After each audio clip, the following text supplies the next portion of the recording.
देखिए, question number 9 है।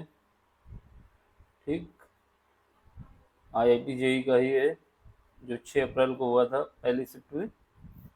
उसका क्वेश्चन नंबर 9। इसमें कह रहा है कि आपको ए और बी दो कंपनियां हैं, और उसमें बता रहा है कि जो मैन्युफैक्चरिंग करती है कार को, ए करती है 60% और बी जो मैन्युफैक्चर करती है 40%। और ये बता रहा है कि जो ए 60% मैन्युफैक्चरिंग करती है, उसमें से 80% जो बाइक होती हैं उसकी, वो होती हैं सुपर क्वालिटी की, और जबकि जो अदर होती हैं वो स्टैंडर्ड क्वालिटी की होती हैं।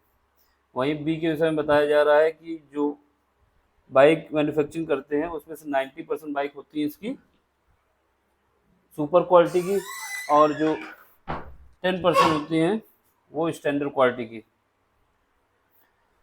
अब इसमें आपसे पूछ रहा है कि प्रोबेबिलिटी बतानी है, प्रोबेबिलिटी इसकी, जो कंपनी बी ने बाइक बनाई है उसमें स्टैंडर्ड क्वालिटी की बाइक अगर है तो उसकी आपको प्रोबेबिलिटी बतानी है। ठीक,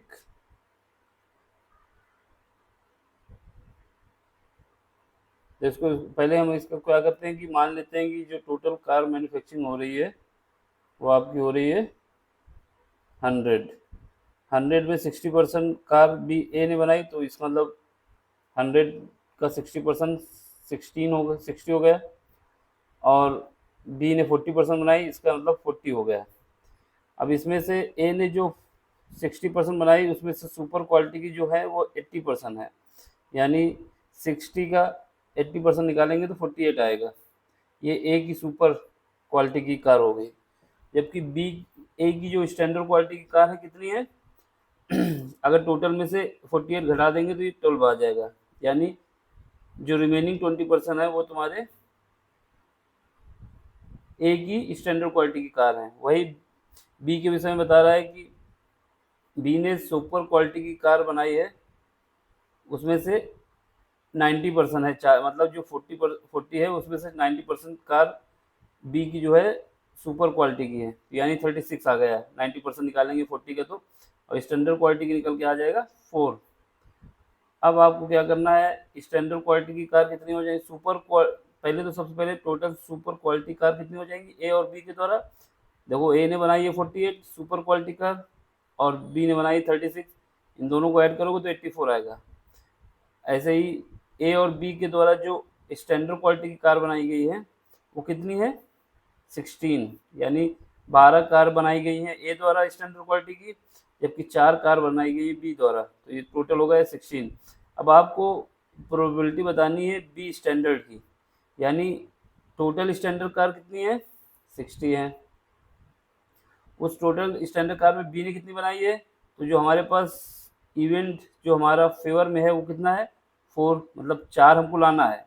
लेकिन कितने में से लाना है, 16 में से, यानी जो टोटल स्टैंडर्ड क्वालिटी कार है उन्हीं में से निकालना है।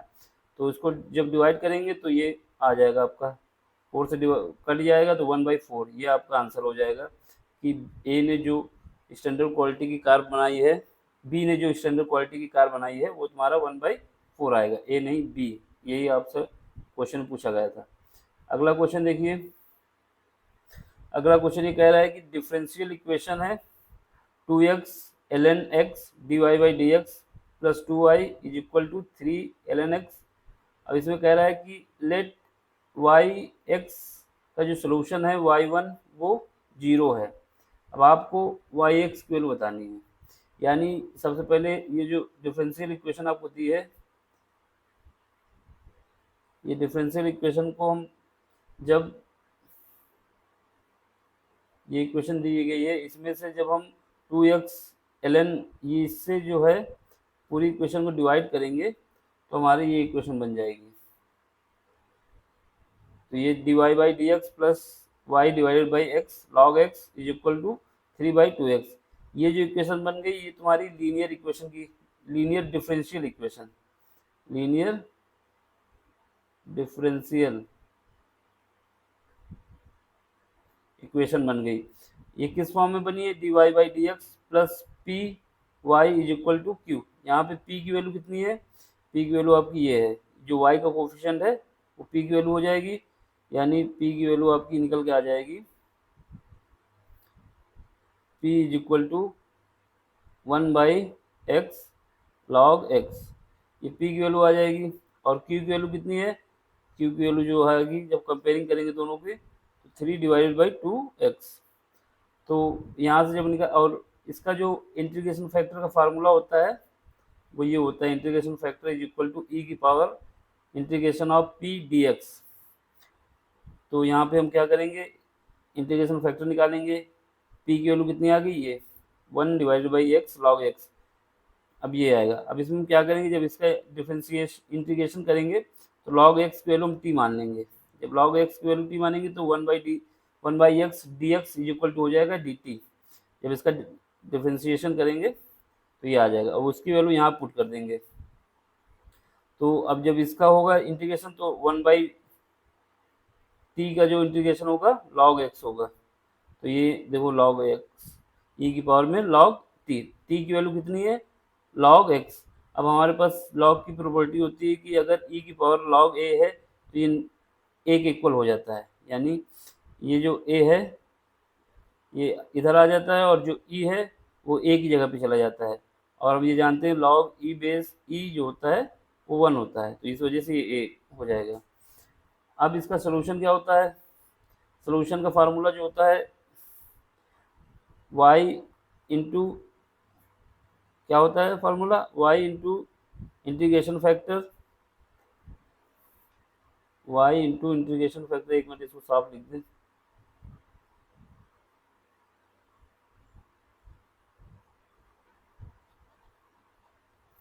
तो y into integration factor, y into integration factor is equal to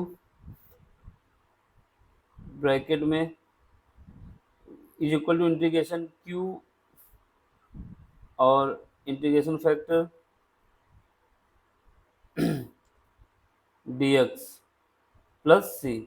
ये इसका सोल्यूशन होता है, फार्मूला सोल्यूशन का।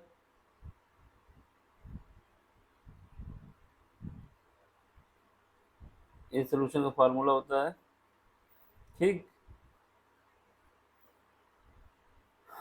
ये फार्मूला है आपका। तो वही फार्मूला जब इसमें हम यूज करेंगे तो यहाँ पे y इंटीग्रेशन फैक्टर मेरा निकल के आया log x is equal to log x into 3/2x, integration factor into d x, ये q की वैल्यू है, ये इंटीग्रेशन फैक्टर की, प्लस c। अब इसको सॉल्व करेंगे, y log x is equal to 3/2 log x divided by x, 3/2 को बाहर ले लिया है dx प्लस c। अब इसमें क्या करेंगे, log x को फिर एज्यूम कर लेंगे t की equal 1 by x D x is equal to D T आ जाएगा। तो ये y dot log x is equal to 3/2 integration factor, ये नहीं इंटीग्रेशन t log t की value log x value t मानी उसको रख देंगे डी टी प्लस सी। अब इसका इंटीग्रेशन कर देंगे तो ये t की, जब t का इंटीग्रेशन करेंगे तो क्या आएगा, टी स्क्वायर डिवाइड बाई 2, वही आया यहाँ पे, तो इसको लिख देंगे प्लस सी। अब ये आ जाएगा तुम्हारा y dot log x is equal to 3/4, और यहाँ पे t की इज इक्वल टू हमने माना है log x, उसको रख देंगे log x प्लस सी। ये क्वेश्चन नंबर 1 मान लेंगे। अब आपको क्वेश्चन में दिया गया है कि y1 की वैल्यू जो है 0 है, यहाँ पे जहाँ पे x है वहाँ पे 1 रख देंगे और y की जगह 0 रख देंगे, तो ये 0 हो जाएगा। इसमें रखेंगे तो log 1 की वैल्यू 0 होती है, ये भी 0 हो जाएगा, प्लस c की वैल्यू हमारे पास क्या आ जाएगी 0।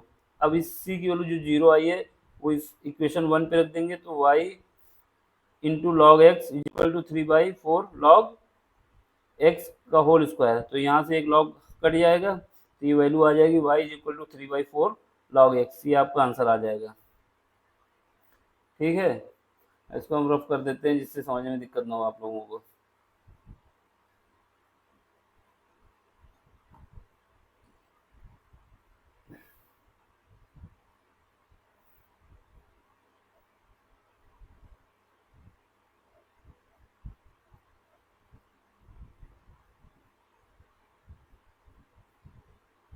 ये लीनियर डिफरेंशियल इक्वेशन यहाँ पे लिख लो, लीनियर, ये जो है डिफरेंशियल इक्वेशन, ठीक है, सही रहेगा।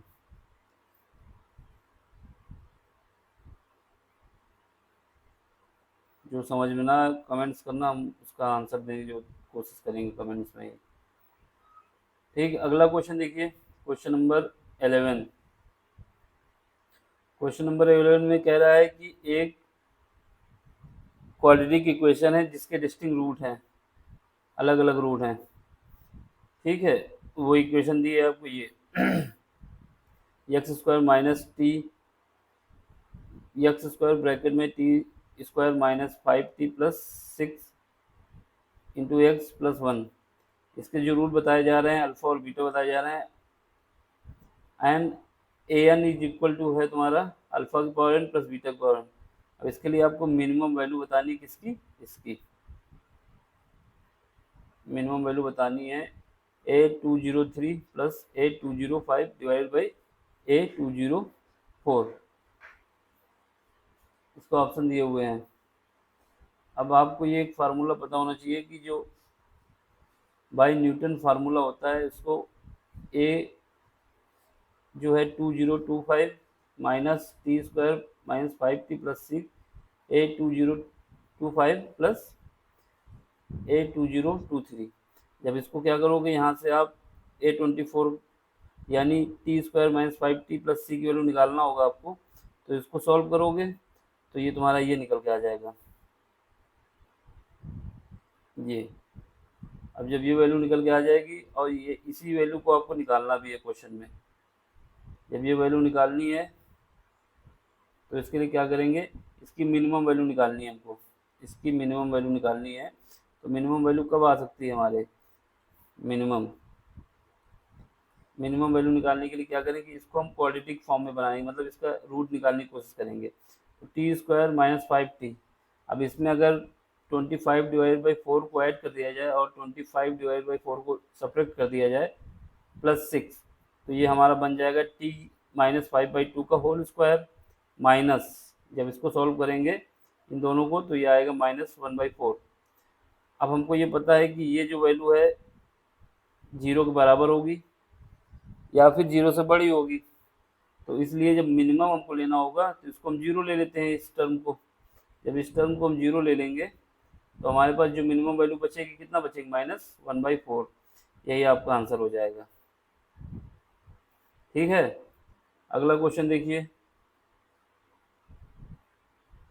अगला क्वेश्चन कह रहा है कि एक आपको डिटर्मिनेंट दिया हुआ है ए आर, उसमें वैल्यू बताई जा रही है आर, रो वाइज हम वैल्यू लिख रहे हैं R1, दूसरे थर्ड रो में जो कॉलम वाइज R पहले कॉलम में, दूसरे कॉलम में 1, फिर उसके बाद 9²/2 plus alpha, 2R 2 n² minus beta, 3R minus 2 3 n minus 1। अब आपको वैल्यू बतानी है इसकी 2A10 माइनस A8, तो सबसे पहले इसको आपको सॉल्व करना होगा जो डिटरमिनेंट दिया हुआ है। तो इसके लिए क्या करेंगे,